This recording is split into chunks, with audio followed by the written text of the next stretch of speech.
Si están en este canal, es muy probable que hayan notado el precio que tienen los materiales de arte, sobre todo los materiales de arte profesionales.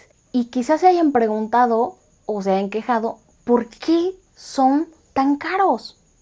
Bueno, pues mucho de ese precio tiene que ver con los pigmentos. Hola, ¿cómo están? Espero que muy bien. Yo soy Miros Piz y el día de hoy les voy a estar hablando sobre el fabuloso mundo de los pigmentos. Y por cierto, voy a contestar esa pregunta casi al final de este video.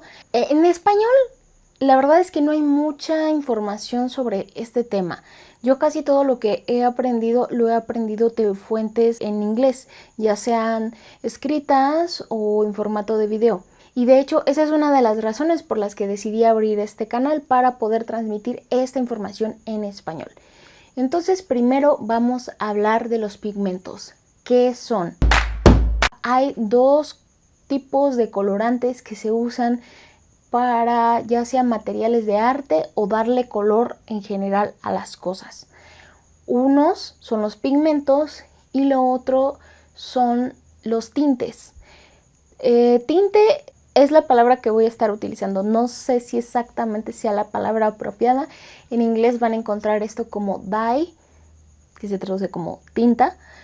También a veces los llamo como colorantes, y esta es la definición que encuentran Sigulian Pigmento. Es una sustancia química pulverizable, insoluble en agua y aceite, generalmente coloreada, que se usa en la fabricación de pinturas. Mientras que también el tinte es una sustancia química que permite colorear diferentes cosas, pero esta es soluble.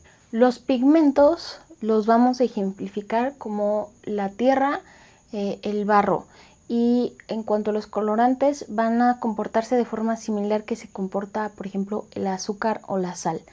Si tú revuelves tierra con agua, o sea, haces lodo, pero un lodo muy aguado, pues vas a ver un color cafezoso, terroso, y estás viendo el color. Si tienes azúcar y lo revuelves con agua, en este caso pues va a ser incoloro, pero se está revolviendo con el agua.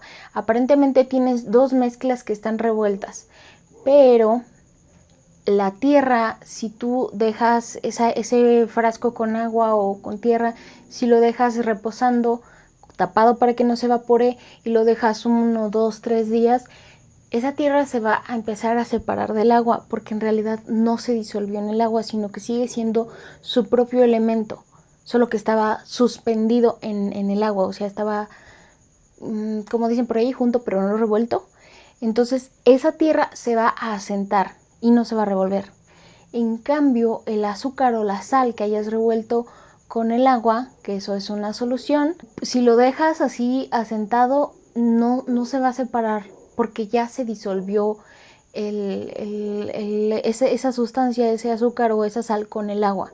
Químicamente se combinaron y ya son otra cosa, mientras que esa tierra y esa agua siguen siendo dos cosas separadas, y podemos ver incluso que la tierra pues tenía color. Bueno, pues de hecho la tierra es un pigmento en sí mismo, y así es como funcionan los pigmentos, como la tierra, y los tintes o los colorantes funcionan como ese azúcar.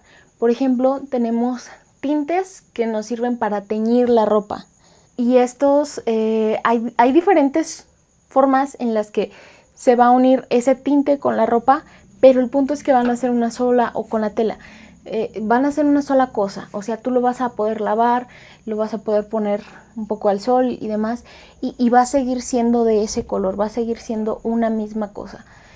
En cambio, los pigmentos sí van a colorear el elemento que estés utilizando, pero no se van a unir químicamente a él, sino que van a estar encima de él, y vas a necesitar algún agente para que se quede pegado a esa sustancia, por ejemplo, a una tela o a un papel. Este agente que va a mantener el pigmento unido es un aglutinante, y de acuerdo a diferentes tipos de aglutinantes se pueden crear diferentes tipos de pintura. Por ejemplo, el aglutinante para el óleo es el aceite, para las acuarelas es la goma arábiga, Para el acrílico, por ejemplo, es una sustancia particular, un tipo de polímero. Y este aglutinante es como si fuera una especie de pegamento que va a unirse al pigmento, no se va a disolver, pero lo va a mantener junto y además lo va a mantener unido a la superficie a la que se le pueda o se le quiera agregar. Entonces, pigmentos y colorantes son distintos, se pueden usar para distintas cosas, aunque también hay algunos materiales de arte que se hacen también con tintes. Pero por lo general, los que son de grado artista se realizan con pigmentos. Además, los pigmentos ya aclaramos que son sustancias que pueden ser artificiales o naturales. Hay distintos tipos de pigmentos que podemos encontrar en la naturaleza, como por ejemplo la tierra. La tierra es un pigmento que se utiliza desde hace, no sé, millones de años y es muy estable e incluso dependiendo de la zona reciben la pintura que se realiza con ella recibe el nombre. Por ejemplo, el siena tostada se supone que viene de siena. También el tostado viene de que esa tierra que se recolectó se tostó un poco y entonces ya cambió de color. El quemado igual se le aplicó aún más calor para que cambiara de color. Y vamos a encontrar otro tipo de pigmentos también en la naturaleza. Tenemos pigmentos de origen mineral, de origen vegetal, de origen animal. También va a haber algunos tipos de colorantes igual en la naturaleza. Por ejemplo, muchos han sido extraídos desde, nuevamente, hace muchísimos años, de plantas. Podemos tener tintes vegetales y podemos tener pigmentos vegetales. Y también podemos tener tintes creados químicamente y pigmentos creados químicamente. Además también hay una clasificación de los pigmentos. Probablemente, y si no, fíjense en las etiquetas que puedan tener de algunos tubos de, por ejemplo, de acuarela o de óleo, y en donde diga pigmento van a ver un código. Va a decir P, otra letra, por ejemplo, PY, PR, POE y un número.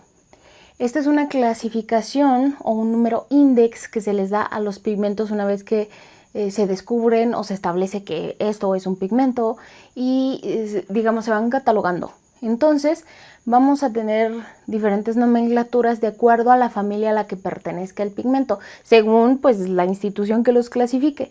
Y vamos a tener PR de pigmento red, o sea rojo, vamos a tener PY de pigmento yellow o pigmento amarillo, PBR, pigmento brown, pigmentos cafés, PBK es de PB black, pigmentos negros. Siempre vamos a encontrar P seguido de la abreviatura de la familia de color a la que pertenezca y luego un número que indique el número que es a esa familia. No vamos a tener, por ejemplo, pigmento PR 1, 2, 3, 4, 5, sino que los vamos a encontrar como salteados.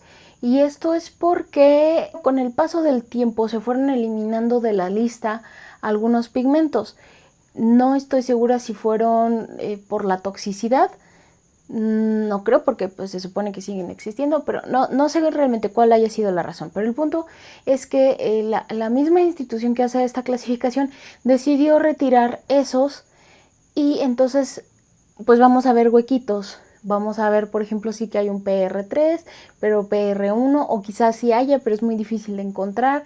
Además, muchos de estos pigmentos se utilizan para distintas cosas. Hay algunos que se utilizan para crear materiales de arte, hay otros que se utilizan más bien para crear pinturas industriales o textiles u otras cosas. O sea, no vamos a encontrar pinturas de absolutamente todos los pigmentos que hay, sino de algunos que han considerado que son mejores para utilizarse en esa área. Les dije que todos los pigmentos los vamos a encontrar con P, pero no. Hay otros que va a ser difícil que los encuentren, pero sí hay todavía. Por ejemplo, Winsor & Newton tiene creo que es Madder Lake original, natural, que es un pigmento proveniente de un tipo de planta y su nomenclatura no es PR algo, no, es NR. La N es de pigmento natural, y hay unos cuantos que aún vamos a encontrar con N. Les digo, ya no va a ser tan común que los encuentren porque no son pigmentos que se suelen utilizar mucho por el siguiente punto que vamos a ver, que tiene que ver con las propiedades de los pigmentos. Según el origen del pigmento la sustancia química que es ese pigmento, van a ser sus propiedades. Tiene también mucho que ver con precisamente el origen. Los pigmentos que son de origen mineral tienen características similares. Los pigmentos que son de origen vegetal igual van a tener características muy similares. Y los creados químicamente, si pertenecen a una familia química, igual van a tener ciertas características similares, aunque generalmente cada uno tiene sus propias propiedades, podríamos llamarlo incluso su propia personalidad. Entre estas propiedades, la más importante o una de las más importantes es la resistencia a la luz o light fast. Planeo hacer un video de cada una de estas propiedades porque sí son temas que al menos yo considero importantes. Siempre he dicho, en este canal no, porque es un canal relativamente corto, pero en mi otro canal, cuando he tenido la oportunidad, siempre menciono que lo más importante con respecto a un material de arte es que uno lo conozca muy bien, y ya con base en ese conocimiento, en esa información, pues ya sabes sacarle el mejor provecho. Porque a veces puedes tener el mejor material, pero si no conoces cómo funciona, no le vas a poder sacar todo el provecho. Entonces, conocer estas propiedades creo que es una gran herramienta para poder mejorar o alcanzar ciertas metas artísticas.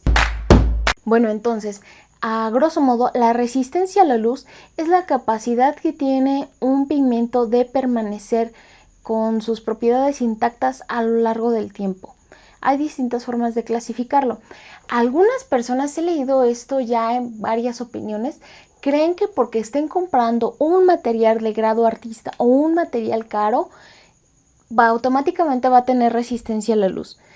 Y no es así. Sobre todo esta resistencia a la luz se ve cuando estamos colgando algún cuadro, lo estamos teniendo en exhibición. La luz va a desgastar muchísimas veces los colores de una pintura, de un algo, lo que sea. Y sobre todo si se trata de luz natural, de la luz UV. Entonces, la resistencia a la luz es la capacidad que tiene ese pigmento de resistir pues esa luz, de permanecer de ese mismo color, que por cierto, cuando tiene casi nula resistencia a la luz, se le llama fugitivo, o sea, que no dura nada. Entonces, lo que la mayoría de artistas buscan es que su obra perdure con el tiempo. Y por ello, en los museos tienen características muy particulares en cuanto a la luz, humedad y todo ese tipo de cosas, pues para que las obras duren lo máximo posible, sobre todo porque hace muchos años, cuando se utilizaban sobre todo pigmentos de origen naturales, no todos tenían buena resistencia a la luz, por lo que ya no tienen los mismos colores que se tenían cuando se pintaron originalmente. Por ello es muy importante la resistencia a la luz. Y repito, que algo sea muy caro, que sea de buena marca, no garantiza la resistencia a la luz, porque la resistencia a la luz del material tiene directamente que ver con la cualidad del pigmento. O sea, puede tener un pigmento y que ese pigmento sea muy caro, pero eso no garantiza que tenga resistencia a la luz. Ya les hablaré más en ese próximo video. Si ya lo hice, se los voy a dejar por aquí. Otra característica es el poder de tinción o permanencia, o también llamado staining. La permanencia se refiere cuando estás aplicando una pintura a un lienzo, a un papel, y después la quieres retirar. ¿Qué tan fácil se retira? Esto se puede ver sobre todo o es más fácil de verse en la acuarela. Todas las propiedades, en mi opinión, de los pigmentos son más obvias en acuarela, porque los pigmentos están de cierta forma como más desnudos. Los otros aglutinantes que tienen otros medios le crean un poco más de protección al pigmento, le crean una capita de protección, pero la goma arábica no. La goma arábiga nada más hace que el pigmento se quede como pegado, pero no lo protege. Entonces el pigmento está así muy expuesto y por tanto Todas sus propiedades son más obvias, la resistencia a la luz y todas las que voy a seguir mencionando. Entonces, cuando pones esa pintura en el lienzo o el papel y la levantas, hay algunos pigmentos que casi no dejan marca, dependiendo también de qué tan rápido lo quites. Pero por ejemplo en la acuarela, que les repito, me parece a mí más obvio, te puede dejar el papel casi blanco, y hay otros que no. Hay otros que aunque lo retires de inmediato ya te queda manchado el papel. A eso se le llama permanencia. ¿Qué tanto permanece el pigmento en el medio en el que lo estás usando? Y también tiene mucha relación con el poder de tinción. O sea, de modo vulgar, ¿qué tanto pinta el color? Porque hay unos pigmentos que por naturaleza no pintan mucho. O sea, así son, como cuando alguien hace algo y dice, ay, yo así soy, ni modo te aguantas. Así son esos pigmentos. No van a pintar mucho o sea, le puedes poner mucha cantidad y de todos modos no va a soltar tanto. Y hay otros pigmentos, casi siempre son los creados artificialmente, los creados químicamente, pero hay otros pigmentos que con muy poquito pigmento va a soltar muchísimo color. No es que tenga más cantidad de pigmento, porque también se dice que algo es muy pigmentado. No, o sea, si algo fuera muy pigmentado, pues quiere decir que tiene mucho pigmento. Puedes tener la misma cantidad de pigmento, pero hay algunos que pintan más porque esa es su naturaleza, es una de sus propiedades, y a esto se le conoce como poder de tinción. Otra propiedad es la opacidad o transparencia. Nuevamente, hay algunos pigmentos que son por naturaleza más transparentes. Se puede ver, repito, un poco más en acuarela, pero también se ve en óleo. Si quieres hacer una técnica de impasto, algo que te cubra mucho, hay algunos pigmentos con los que va a ser más difícil porque vas a poder seguir viendo la capa de abajo, porque son pigmentos más transparentes, y hay otros que son más opacos, que te servirían más para esa técnica. Hay otras técnicas, como las técnicas de las veladuras, que tanto en óleo como en acuarela se trata de crear una capa translúcida encima de algo. Los pigmentos más transparentes te van a facilitar más ese trabajo. También vi hace algunos años que cuando se hacía la prueba en acuarela de que pintas en una línea negra o ya sea en acuarela negra y ves que están o sea, que ves encima de lo negro el color, decían que es porque tenía fillers o rellenos el acuarela, y no necesariamente. Sí puede ser una razón, pero no necesariamente. Hay algunos pigmentos que su propiedad es que son opacos. Las partículas son más grandes y por tanto son más opacos. Los que son más transparentes, sus partículas son mucho más delgaditas, por lo que como que se distribuyen mejor y son más transparentes. Repito, es una característica, es una propiedad del pigmento y son diferentes. Otra característica es, creo que esto es único en acuarela, al menos yo no sé ni he visto esto en otra técnica, aunque también es una característica que aprendí hace no mucho. Hace no mucho es hace como 2 años, pero para mí eso es hace no mucho. Es la granulación.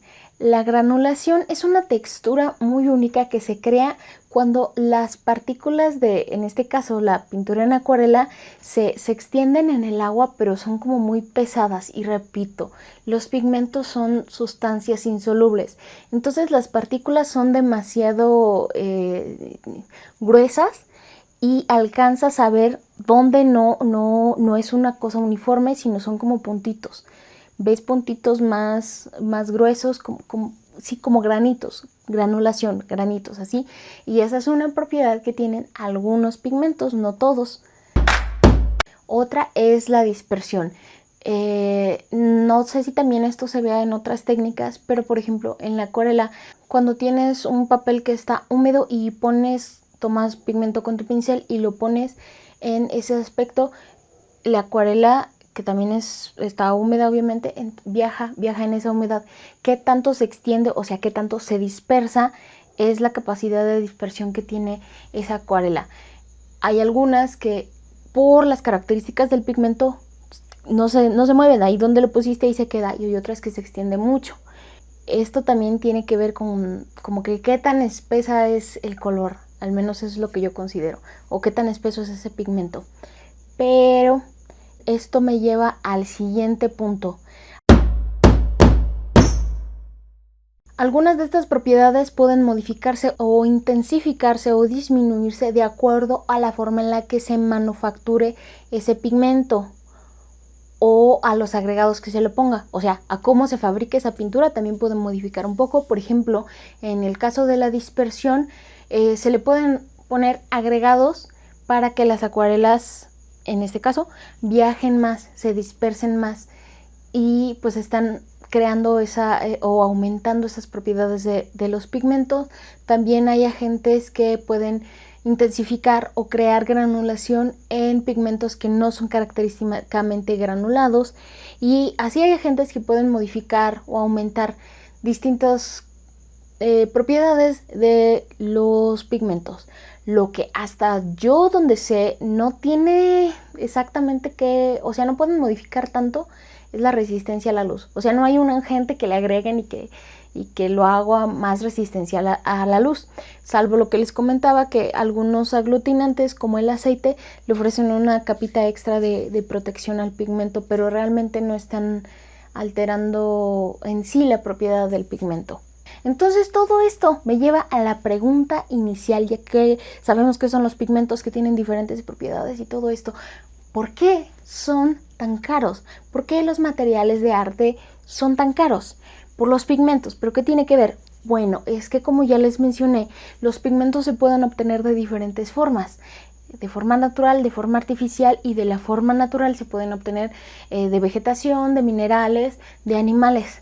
¿Qué tan fácil o qué tan difícil es conseguir un pigmento? Es lo que va a disminuir o aumentar su precio. Por ejemplo, ya les dije que la tierra es un pigmento que se usa muchísimo y pues es prácticamente gratis. O sea, me imagino que ya en los lugares donde le extraen, purifican y todo, pues sí tiene un costo, y sobre todo el proceso pero es muy económico. No es lo mismo que, por ejemplo, un pigmento que el que era anteriormente el azul ultramar, era el lápiz lazuli. Es un pigmento mineral, es una piedra semipreciosa que se tiene que extraer de la minería, luego es un proceso bien largo, bien complicado, y es una piedra semipreciosa, por tanto es un pigmento muy caro. Ahora se ha creado no ahora, hace ya varios años, se creó una versión sintética de este lápiz lazuli que conocemos como pigmento azul ultramar, y ese pigmento se consiguió de forma química, es relativamente fácil de conseguir, o sea, de fabricarlo, entonces es un pigmento económico. Por tanto, las pinturas que se hagan con el pigmento sintético de azul ultramar van a ser muchísimo más baratas que las que se realicen con el mineral original lápiz lazuli.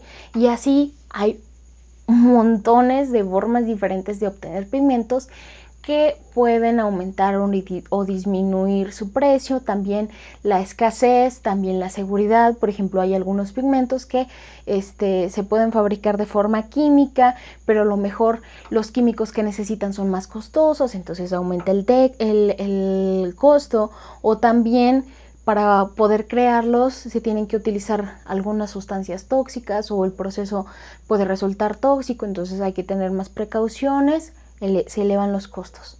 Básicamente, los materiales de arte son costosos si se utilizan pigmentos costosos porque su obtención es costosa. Y esto lo vemos reflejado en las series.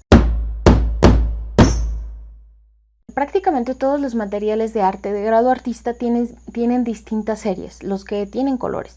Estas series se refieren al precio que va a tener. Por ejemplo, si tú vas a comprar un óleo Winsor & Newton, vas a encontrar que no todos cuestan lo mismo, y si te fijas en los tubitos o incluso en las tiendas, a veces si lo tienen, dicen serie A, tanto, serie B, tanto.